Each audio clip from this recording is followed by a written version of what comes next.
What's going on, everyone? Chris back here with another video. Hope everyone's doing great today. I know I am. And today I have a double feature story times today that I want to call Karma is a Motherfucker, okay? That's the best way I can describe this video. So yeah, if you guys like the video, make sure to like it. And yeah, let's get right on into the story. So the reason I say Karma is a motherfucker is because if anyone's been watching my channel for a period of time now, you guys know that I say a lot of shit on here, a lot of dumb shit, and sometimes it comes around to bite me in the ass. But in this case, in this story time, well, story times to be specific, because there's two of them technically, well, me making fun of somebody for doing something stupid really bites me in the ass when I end up doing the exact same stupid thing in return. So, the first story time I'm going to be telling you guys is about when Lester B threw up in my friend's car, which, dude, this still gets me cracking sometimes laughing, even though it's terrible. So the story begins with me, Lester, and one of our other friends. And our other friend, he was the driver at the time in our group, and he was the one that drove us around wherever. And me and Lester, we were kind of just the friends that would just advise on what we can do to make the night entertaining, you know? So this one night, we found out about this party that was going on not that far away from us, and in the suburban neighborhood. And me, Lester B, and my other friend, we decided to stake it out because we had a fourth friend there at the time who was trying to get into the party, and I don't remember exactly what he was trying to do. He wasn't trying to do anything illegal. I think he was just trying to find a way in or something. I'm not really sure. This dude was kind of weird, and shortly after the story, we actually stopped being friends. So if he tried to do anything, that's on him. I didn't know, just in case any police are watching. And while we were gonna stake it out, I'm not gonna lie, y'all, this is pretty much the only time I've ever staked anything out. I felt like Mike Ehrmantraut, okay? Just watching a house, okay? Seeing if anything's gonna happen. Which, listen, it can seem pretty boring in retrospect, but when you're with the boys in the car, there probably isn't gonna be much, staking out. Especially when it comes to, stakeouts involving keeping a low profile. Well, we did quite the opposite, which you'll hear about in a second. But basically what ends up happening is, instead of just going there and staking it out and just talking or whatever, we first decided to get pizza. Pretty normal, because we were hungry. We got Papa John's, and I'm not gonna lie, that shit slapped. It was good. I love Papa John's. And then the real deal breaker that we got as well, besides pizza, was we decided to get some Fireball. We got this big 1 pound, not pound, I don't know why I said pound. We got this 1 pint of Fireball, or maybe it wasn't a pint, it was bigger than that. Whatever, I'm bad with measurements and all that shit. It's the next bottle up from pint is what we got. So we had pizza and Fireball, which I'm not gonna lie, anyone that drinks out there, please, I would not advise drinking Fireball with pizza, because the sauce with the Fireball, it will just make your intestines feel like it's double on fire, okay? Especially if you're eating pizza and washing it down with Fireball. That's even worse, okay? I can't stress enough how you should not do that, okay? Don't be like 2018 Crush. I was very stupid. And I'm still stupid. But after we got the quote-unquote essentials, we drove to the neighborhood, and everything's going good at first. We're just vibing, chilling, doing our thing. I'm in the passenger seat, and my friend's driving, and then Lester's in the back. And if you guys couldn't tell by the Virginia Beach story and pretty much the Lester exposed video, because Lester's not on this channel anymore, well, the dude is kind of a fat ass. I'm pretty sure he ate more than half that pizza by himself. He probably ate 65% of the pizza, while me and my other friend, we just had like 1 or 2 pieces. He had like 6 or 7, I want to say. However many were in that pizza. If there were 10, he probably ate 6.5 to 7. But we're at this house and we're just watching it, and we see a whole bunch of people going in and out constantly. And I'm not gonna lie, I have no idea how this party wasn't being shut down, because from the looks of it, didn't look like that many people were outside on the patio. But there was definitely a bunch of cars, and I could even hear music from where I was, and we were probably, I want to say, let's say 50 meters away. So we're not like super close, but we're far enough to where we shouldn't be able to hear music. And the fact that houses neighboring it are even closer, like let's say 10 meters apart or whatever, they don't hear it and the cops aren't there is beyond me. So while we're waiting for our fourth friend to show up, or I don't even know if he was going to show up, it's been such a long time, but I think he just wanted us to watch it. And this dude is weird. This dude would talk about making basically an EMP grenade or something. Not a grenade, but like, it's not an EMP grenade or like a gun or anything. Well, I guess it could be considered a gun, but he was talking about making like a homemade signal jammer or something like that at the time, which FBI, if you're watching, okay, that's on him. I had nothing to do with that, okay? Which I don't think he ever went through, because if he did, then, well, it may have been on the news. But we're just watching this party, just kind of vibing, and I feel like a detective, honestly. It's kind of cool, not gonna lie. I feel a little stalkerish as well, which, as Eugene Levinstein would say in American Pie, it's perfectly natural to feel this way. But as we're staking out, after we're done eating our pizza, well, Lester's done eating his, and the driver friend of mine, he just had like one piece, like I said before. We pull out the fireball. Now, my driver friend, he's responsible, but he had a little bit, just to take the edge off a little bit. And the place we were driving at, it was just all back roads, all suburban back roads. It's pretty easy drive, and he's kind of a heavyweight, so it's really nothing for him. But me and Lester, we start digging into the fireball. And I don't know if you guys know this about Lester, but Lester, I don't know when this really happened, because Lester used to be quite the heavy drinker back in early 2018. But at this time, Lester's tolerance for some reason just shut down.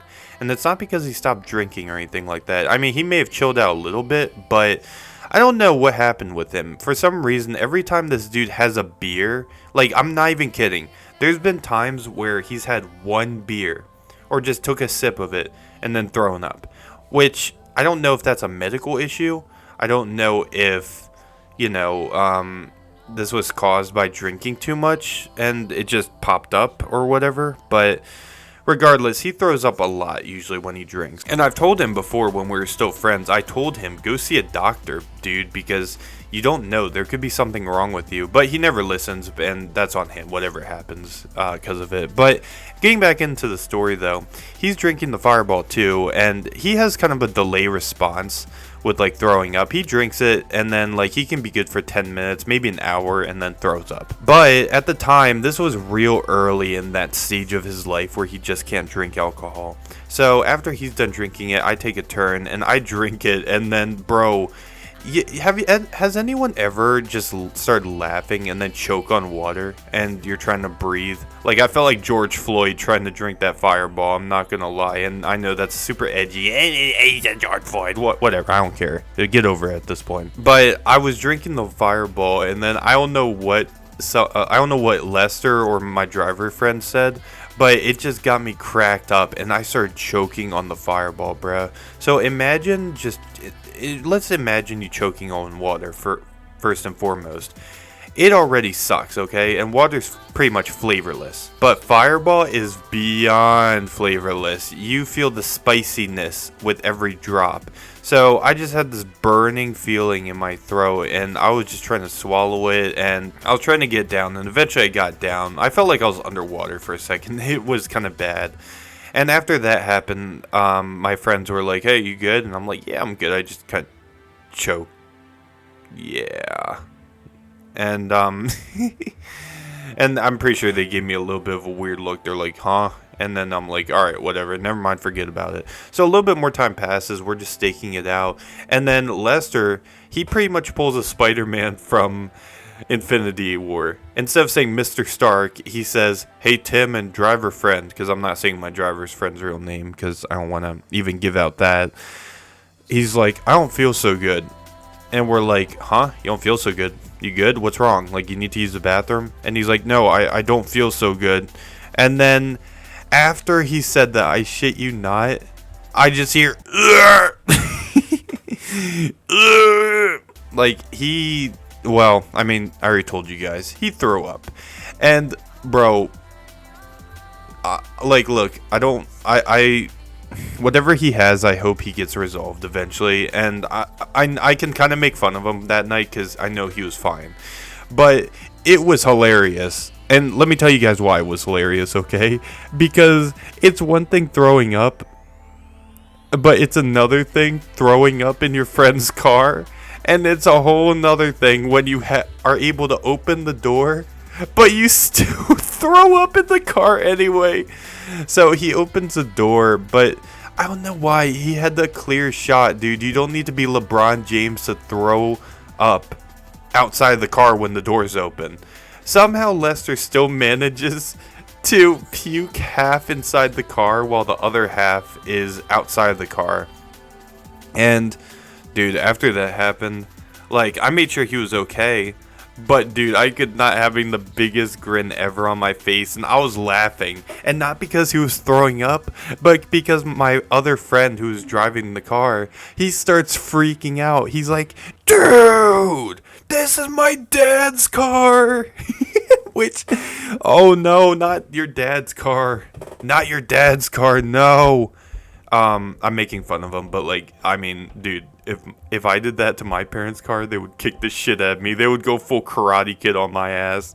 Or hell, they would probably go full Francis from Timmy Turner on my ass. I am laughing so unbelievably hard. I'm lucky I did not choke on the fireball again. I celebrated this comedic situation by having another hit of fireball. How I didn't choke on it a second time is beyond me, because that shit was hilarious, okay? And after he did that, we realized that we just made a big scene, and there were a bunch of people outside. They started looking over, and us being paranoid and knowing we're not supposed to be there, Dylan just closed the door and we just booked it out of there and just drove straight to his place, which luckily for us, his house, it was only like a mile, maybe 2 miles away at the very most. It was not a far drive. It took about 5 minutes, I would say, to 7 minutes to get to. And the whole time, I'm just being an asshole and laughing the whole time. And like I said, I made sure he was alright. But my friend is just freaking out the whole time. He's like, this is my dad's car. What am I going to do? So after that happened, we go to Dylan's house and we all leave the car and we assess the damages. And I didn't clean any of it because why do I have to clean it? That's not my puke. I'm not cleaning that up, okay? That's not my fault in the slightest. So and look, I could have been nice. I could have offered to do it, but to hell with that. That's his fault that he couldn't puke it out, okay? If anything, he should have been the one to clean everything up. But my driver friend, he's a nice dude. He helped him clean it up, and Dylan, of course, helped him clean it up as well. And yeah, that was the first story. Now let me get into why this video is called Karma is a Motherfucker, okay? Because the same thing, well, not quite the same thing, but a very similar story time happened only a couple months later. And poor Dylan was the victim both times, okay? He was the victim for missing his puke and having to clean it up in the first story. And he's also the victim in the second story too. Oh man, this is a terrible story. I can't believe I'm telling this. But anyway, cut forward a couple months. It was, I'd say, a month after my birthday. And I think I either just turned 18 or I just turned 19. I'm pretty sure I just turned 18, I want to say. Or no, now that I think about it, I was 19 when this happened. So I was 19, and I'm still, I still live at home with my family regardless, just because, especially in this day and age, it's just cheaper that way. But I was still living at home with my family, and this one particular night, me and my mom especially, we got into this huge fight. I can't remember what it was about, but it was something that just made me need to stay away from that house for the night, okay? I decided to sleep over at Dylan's house because I was mad at her, and pretty much my whole family was pissed off at me. The one thing I'll give Dylan, overall, even though we're not friends anymore, is that when it comes to staying over at his house, that's probably the number one thing I appreciate from him more than anything. So Dylan, if you watch this video, then I mean, I'm thankful for that. So, and I think I left that out in my video. So just giving respect where it's due. But anyway, though, I go over to Dylan's house, I drive there, and it's me, Dylan, and a couple other people. 2 other dudes and this one dude's girlfriend, who were mainly Dylan's friends, but I was kind of friends with one of them. But we're all drinking, we smoked a little bit as well beforehand, and we're just talking and just vibing, you know? And that night, I mean, look, anyone that's been in a terrible mood and resorting to alcohol, let me just tell you guys this first and foremost, okay? Probably not the best idea. Like, having a little bit, I get that, but you need to know your limit. And until this specific night, I've never reached my limit before. I felt like I could drink Popeye underneath a bar, okay? Or drink Jason Momoa as Aquaman underneath the sea, okay? That's how confident I wasn't gonna ever throw up. And also, comparing myself to someone like Dylan who throws up after 1 beer, well, not a good way to compare yourself, let's just say that. But anyway, I was at his house, and I remember that there was some Fireball, Jack Daniels, and some vodka there. And I was pretty much, and a whole bunch of, I think it was Corona, I don't remember exactly, but it was some kind of beer. And I was pretty much drinking everything. I probably drank at least a pint of alcohol total, and, well, it was a lot to say the least. And I was just kind of ranting about, like, life and all that stuff because I was in a bad mood, and my other friends around me, including Dylan, were just trying to, you know, make the situation better, and it wasn't a bad vibe for the most part. Eventually, the dude with his girlfriend, he left, and it was just me, Dylan, and our other friend. So we're just talking, and then randomly, I feel it. Well, actually, hold on. Let me try and describe what I felt. I was on Dylan's couch, because he has a couch in his room at the time, and it was facing his TV, his Xbox, and, I don't know, just random shit like his phone charger, remote, stuff like that. It was a coffee table that all of it was on as well. But it was a little bit away, like there was a decent gap between the couch and all that shit. At this point in the story, I was very intoxicated. I was probably one of the drunkest I've ever been in my life, and here's what really got me. It wasn't how much I drank, it was how quickly I drank, which I feel like for me, if I brace myself, I can really drink as much as I want without throwing up. But if I drink too quickly, then that is where the problems arise, okay? And unfortunately for 2018 Crush again, well, he made that mistake. So what ends up happening is I'm laying on this couch and I really don't feel anything. Everything is like numb almost. The room's spinning, and anyone that's been that drunk knows exactly what I'm talking about. Oh man, that is the worst feeling ever. It can feel good, but it can suck. And when that starts to happen, that's the first indicator that you're going to throw up. Or one of them. Definitely a main one, though, to watch out for. So after the room was spinning, I was like, nothing's going to happen. And I'm just chilling, laying on this couch on my phone, when all of a sudden... And, bro, the best way I can describe it is like a roller coaster. It was like Thrillville, the video game roller coaster, just left my mouth, went up a little bit like it's going up a roller coaster hill or a steep part of the roller coaster ride, and then plop. So it did like a total up. It went up and then down. Laws of gravity, okay? Which I know some of you, a little bit info, but I mean, I have to explain it how it is, okay? That's just how I am. And I didn't see it coming. It just came out of nowhere. And this was the first time I ever threw up in my life. Here's the difference between... Here's the difference between me and Dylan, and this is hilarious. You shouldn't get mad at him for this. This is funny. Is when Dylan threw up, I immediately was like, instead of laughing at him, because I did do a lot of that, but just not immediately, I made sure he was okay at first. But when I started, you know, puking, now granted, this was in his room, okay? But when I started puking, instead of saying, hey, are you okay? He says, word for word, dude, stay away from my fucking Xbox. I'm not even kidding. That's exactly what he said, word for word, which I'm not mad. I think that's hilarious, and I can relate because, I own a PC, I own a PlayStation 5. I've owned a bunch of consoles throughout my life. So after that happened, I feel still just ill, and I'm making my way to the bathroom, and oh man, it's so embarrassing, dude. This story is so embarrassing. But I mean, already in this story time, karma already hit me, okay? It bit me square in the butt, okay, and left a hickey mark. So after that happens, I just stand up and I'm just like walking past the puke, acting like it's nothing there. And my other friend, he's just kind of sitting there. He's like, whoa. Because I'm sure he's seen people throw up before, but I don't know if he's seen it in that type of way with that reaction, It's a first for everybody, including Dylan. But I just walk out. I feel like the man, for some reason, walking to the bathroom to puke.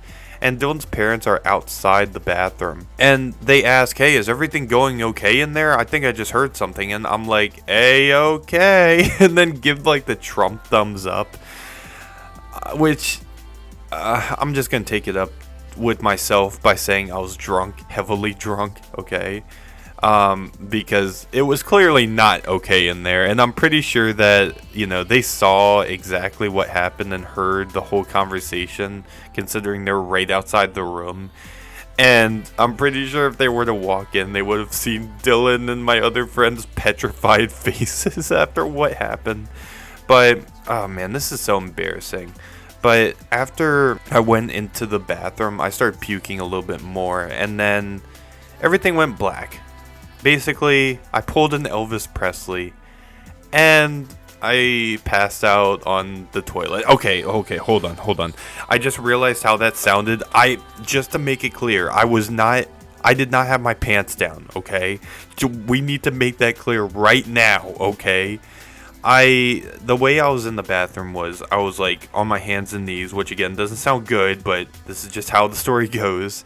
And I was puking in the toilet, and then I'm guessing I just passed out. I wasn't sitting taking a dump and then just decided to fall asleep, kind of like a dad coming home from work in his recliner chair, okay? That's not what happened. And then I don't remember any of really what happened next, but apparently what happened was Dylan and his parents had to help me get back into Dylan's room and just fall asleep on the couch.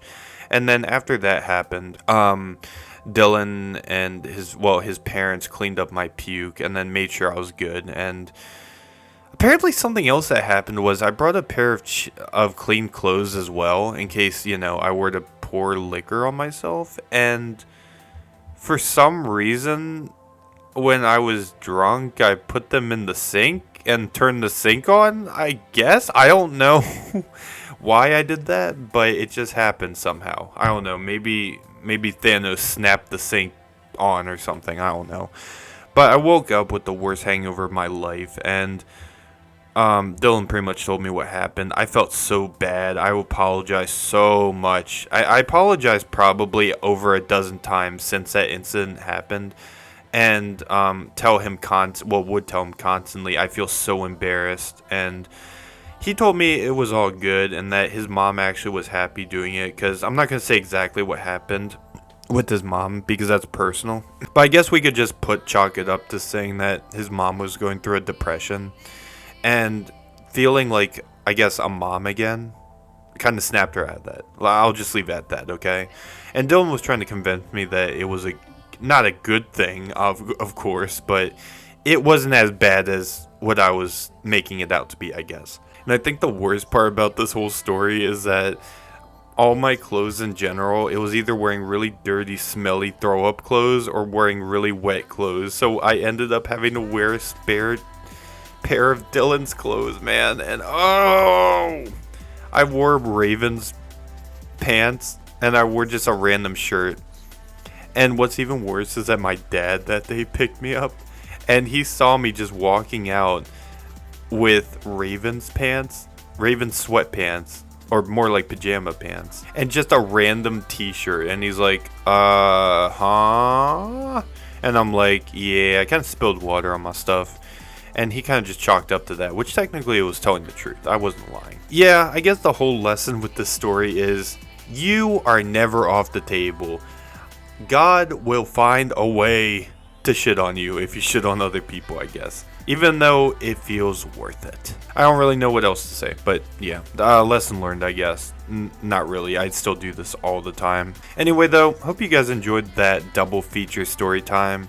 If you did enjoy it, just let me know. Tell me if I should make more of these, because I do have other story times as well that I can tell, from parties to really whatever goes on in my life. And yeah, with that being said, I will see you guys in the next video. Peace.